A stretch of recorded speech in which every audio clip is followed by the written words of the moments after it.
వరంగల్లో భద్రకాళి అమ్మవారి శాకంబరి ఉత్సవాలు అంగరంగ వైభవంగా ప్రారంభమయ్యాయి. ఇక్కడ ఆషాఢ శుద్ధ పాడ్యమి నుండి మొదలుపెట్టి 15 రోజుల పాటు జరిగేటువంటి ఈ శాకంబరి ఉత్సవాలకు సంబంధించి ఎంతో ప్రాశస్త్యం ఉంది. దీనికి సంబంధించి అనేక పురాణ గాథలు కూడా ఉన్నాయి.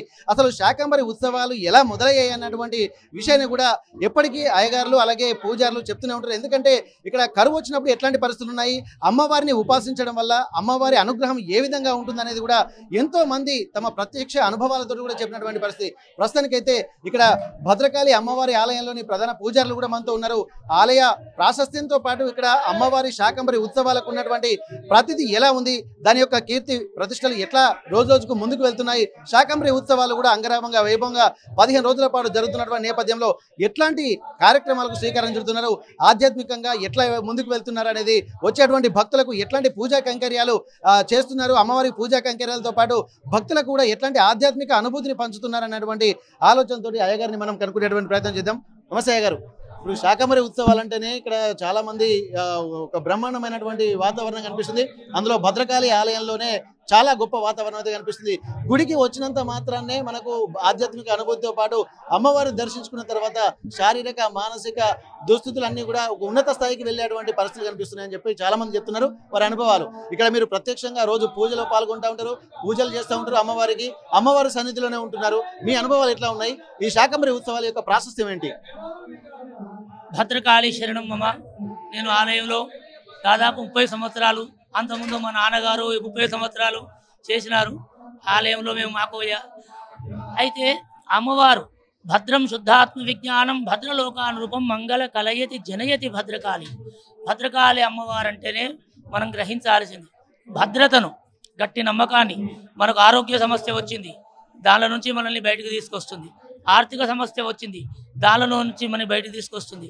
వేరే ఇతరత్ర బాధలు, ఇవన్నిటిని కూడా అమ్మవారు మనం త్రికర శుద్ధిగా నమ్మితే మంగళములను కలగజేస్తుంది. మరి ఎలా ఇదేది సాధ్యం అంటే, మనం పురాణాలు అంటే మనకు తెలిసినటువంటి విషయాలలో పూర్వకాలంలో ఈ దేశంలో అనేక కరువు ఏర్పడినది.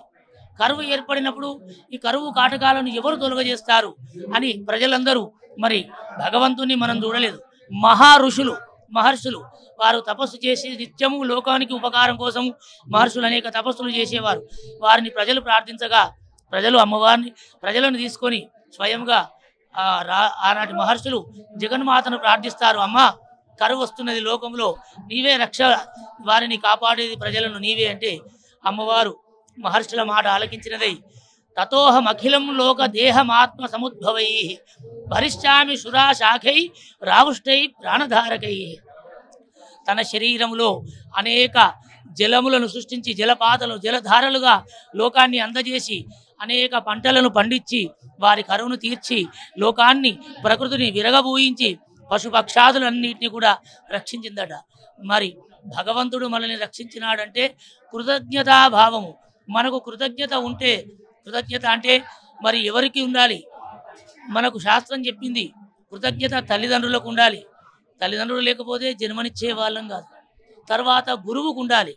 మరి గురువు లేకపోతే మనం ఒక స్థాయిలోకి వెళ్ళే వాళ్ళం కాదు. మళ్ళీ ఇంకెవరికి ఉండాలి? దేవుడి పైన ఉండాలి. దేవుడు 4వ స్థానమే. ఆయన చెప్తాడు భగవంతుడు, నీ తల్లిదండ్రులను సేవించు, గురువులను సేవించురా, గురువు తర్వాత నీ దైవం, నన్ను సేవించు అని. ఆ విధంగా పూర్వకాలంలో మన వరంగల్ ప్రాంతం కూడా ఒక 100 సంవత్సరాల క్రితం అనుకుంటాను మా తాతగారు తెలిపారు, అనేక కరువు కాటకాలతో తినే తిండి లేని పరిస్థితి వరంగల్ ఏర్పడినది. ఎక్కడ గింజ లేదు, తాగుదామంటే జలము లేదు, అన్ని చెరువులు ఎండిపోయిన పరిస్థితిలో మరి వరంగల్లో ఉన్న ప్రజలు, పండితులందరూ కూడా అనేక యజ్ఞయాగాదులు చేస్తున్నారు, అనేక పూజలు చేసినారు. అయినా కూడా ప్రకృతి యందు ఇంకా కనికారం రాలేదు. ఏం చేద్దాము అని త్వరలో ఉన్నట్టు పండితులందరూ కూడా ఇక్కడికి భద్రకాళి ఆలయంకి వచ్చినారట. అప్పటికే అమ్మవారు స్వయంభూ దేవాలయం. గణేష్ శాస్త్రి గారు మా గురుదేవులు, వారు అప్పటికే 100 సంవత్సరాల పైన అయింది వారికి వచ్చి. వారు కూడా 112 సంవత్సరాలు బ్రతికారు మహానుభావులు మా గురుదేవులు.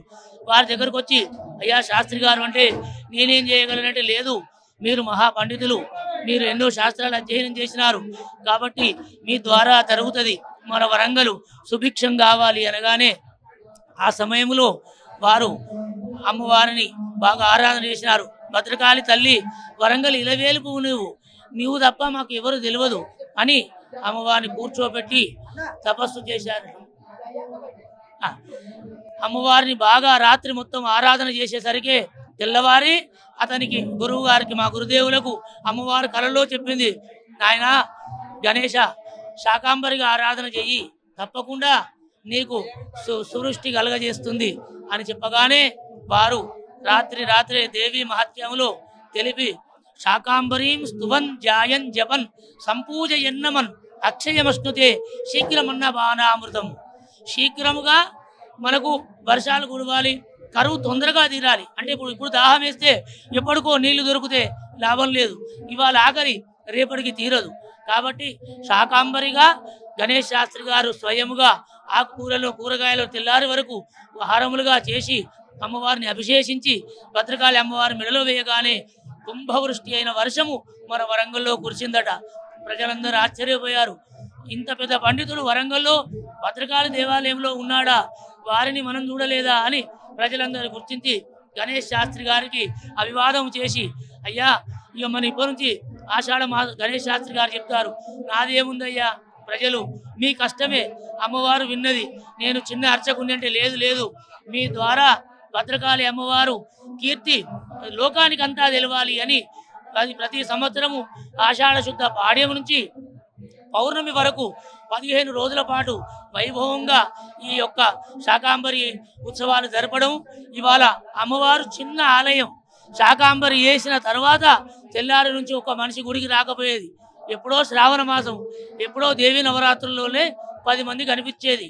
వారి తపస్సు గణేష్ శాస్త్రి గారి కుమారుడు ఈ యొక్క దేవీపుత్రుడు భద్రకాళి శేషుగా పిలువబడుతూ అమ్మవారు తప్ప వారికి ఎన్నో గొప్ప ఉద్యోగాలు వచ్చినా లేదు, మా నాన్నగారు అమ్మవారిని ఆరాధించినారు, నేను ఆరాధిస్తానని అనేక ఆగమ శాస్త్రాలను అధ్యయనం చేసి అనేక వేదాలను అధ్యయనం చేసి భద్రకాళికి ఒక పెద్ద వేద పాఠశాలను ఏర్పరిచి అమ్మవారికి తన ఇల్లు కట్టుకొని ఉన్నాడు.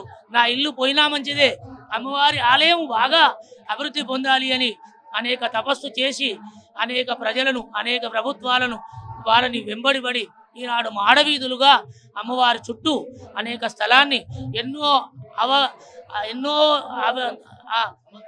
అవతారాలను అమ్మవారికి అందజేసి ఇవాళ ఉత్సవాన్ని గొప్పగా కీర్తి ప్రతిష్టలు వరంగల్కు తీసుకొచ్చినారంటే మా గురుదేవులు భద్రకాళి శేషు గారు తప్ప మేమెవరము కాదు.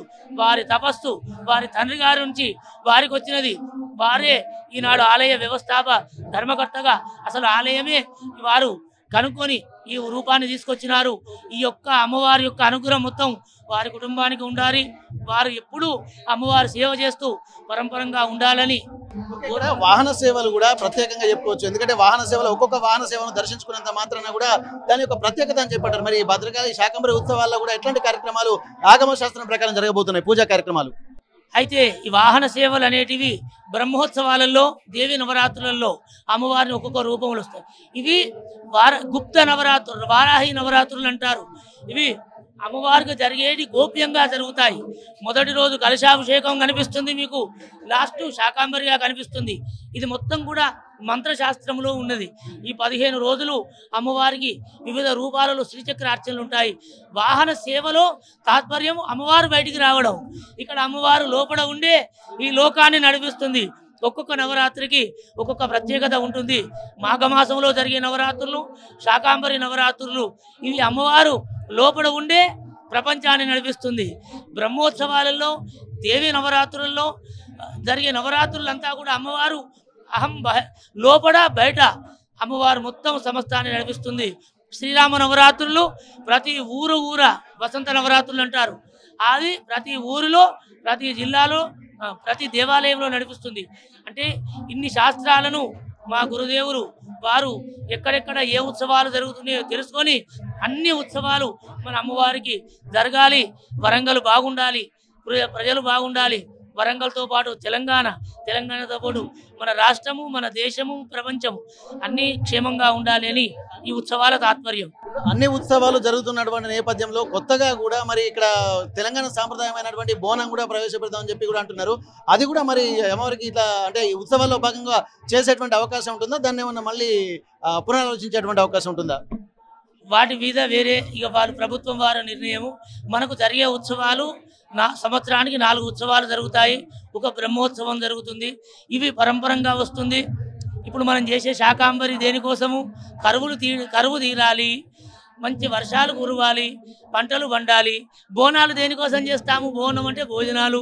కరువు తీరాలి. మన గ్రామంలో అమ్మ ఎల్లమ్మ కానీ పోచమ్మ కానీ మన జగన్మాత మన అమ్మ మనల్ని అనుగ్రహిస్తుంది కాబట్టి ఆ అమ్మవారికి మనం బోనాలు చేస్తాము. అంతా ఒకటే, అన్ని మంత్రాలు ఒకటే, అన్ని శాస్త్రాలు ఒకటే. భగవంతుని ఆరాధించే రూపాలు వేరు. మన ప్రాంతంలో పల్లెటూరులో మనం ఎక్కువ బోనాలు చేస్తాము, సిటీలో కొంచెం తక్కువ ఉండేది. ఇప్పుడు అంతటా కూడా చేస్తున్నారు. ఏది చేసినా లోకోపకారమే. బోనం చేయడం ద్వారా వర్షాలు పడాలి, పంటలు మంచిగా పండాలి, క్రిమికీటకాలు పంటల నుండి పంటలు రక్షించబడాలి అని. శాకాంబరిలో ఇది అంతా ఒకటే మాయ. అమ్మవారు మాయలో ఇప్పుడు కలశాలతోటే కదా అమ్మవారిని పోసేసేది, ఆ మట్టి పాత్రలతోటే కదా అభిషేకాలు చేసేది, మరి మట్టి పాత్రల్లోనే కదా బోనాలు చేసేది. ఇదంతా కూడా మన మనసులో వేరు. కానీ దేవుడి దృష్టిలో మీరు చేసే పూజ, మేము చేసే పూజ, ప్రజలు పెట్టే దండము, అన్ని దండాలు కూడా భక్తితోటి లోకోపకారం, లోకం మంచిగా. కలశాలు కూడా దాదాపు ఎన్ని 108 కలశాల ఇక్కడ ఏం దాని గురించి చెప్పండి. 1000 దాని ప్రత్యేకత చెప్పండి ఒకసారి. అమ్మవారు సహస్రాక్ష, సహస్రపాదు, సహస్ర బాహువులు, సహస్ర నేత్రములు అని మనం పలుకుతూ ఉంటాము. సహస్రం యొక్క ఏంది అంటే 1000 కండ్లతో చూస్తున్నది అమ్మవారు, 1000 చేతులతో రక్షిస్తున్నది. 1000 అంటే అట్లా సహస్ర కలశములతోటి అమ్మవారిని అభిషేకించడం ద్వారా మనకు అమ్మవారు ఇంకా అనేక రూపాలలో మనకు దర్శనమిస్తుంది అని. మరి కలశాలలో ఏం పోస్తాము? పంచామృతములు, పండ్లు, పండ్ల రసాలు, అనేక విధములైనటువంటి యొక్క ఔషధులు, నవధాన్యాలు, ఇవన్నీ కూడా అమ్మవారి తక్కువ కలశము, చిన్న కలశంలో కొద్దిగా పోస్తాము. దాని ద్వారా అమ్మవారు సువృష్టిని కురిపిస్తుంది, చక్కటి వర్షాలు పడతాయి. సహస్ర కలశాభిషేకం ఎప్పుడు చేస్తారు? ఇది ఈ రోజే, ఇంకొక గంటలో ప్రారంభమవుతుంది. ఇవాళ కలశాభిషేకం అయిన తర్వాత ఉత్సవాలు ప్రారంభమయ్యి 15వ తారీఖు నాడు శాకాంబరిగా దర్శనమిస్తుంది. భద్రకాళి శరణం మమ. ఇక్కడ భద్రకాళి అమ్మవారి దేవాలయం యొక్క ప్రాశస్తిని కూడా చాలా అద్భుతంగా వివరిస్తున్నటువంటి పరిస్థితి. ఇప్పటికీ సహస్ర కలశాభిషేకాలతోటి ప్రారంభమయ్యేటువంటి శాకంబరి ఉత్సవాలు కూడా ఇక్కడ ప్రారంభం అవుతాయని చెప్పి అంటున్నారు. 365 రోజుల పాటు ఏదో ఒక పూజా కార్యక్రమాలు జరుగుతూనే ఉంటాయి. ఆగమ శాస్త్రంలో ఏ విధంగా అయితే పూజా కార్యక్రమాలకు సంబంధించినటువంటి వర్ణన ఉందో వాటికి సంబంధించి కూడా ఇక్కడ కార్యక్రమాలు కూడా ప్రారంభం అవుతాయని చెప్పి అంటున్నారు. ఇక్కడ మాఘశుద్ధ అంటే ఒక్కొక్క పౌర్ణమికి సంబంధించి, అలాగే ప్రస్తుతానికి ఆషాఢ శుద్ధ పాడ్యం నుండి కూడా, అంటే ఇక్కడ దేవి నవరాత్రి ఉత్సవాలతో పాటు ఇక్కడ శాకంబరి ఉత్సవాలు ఏవి జరిగినా కానీ దాని యొక్క ప్రత్యేకమైనటువంటి కార్యక్రమాలకు తోటే రూపకల్పన చేస్తామని చెప్పి అంటున్నారు. ఇప్పటికీ కూడా సహస్ర కలశాలతోటి అభిషేకం చేసిన తర్వాత కార్యక్రమాలు మొదలవుతాయని చెప్పి ఇక్కడ అయ్యగారులు చెప్తున్నారు.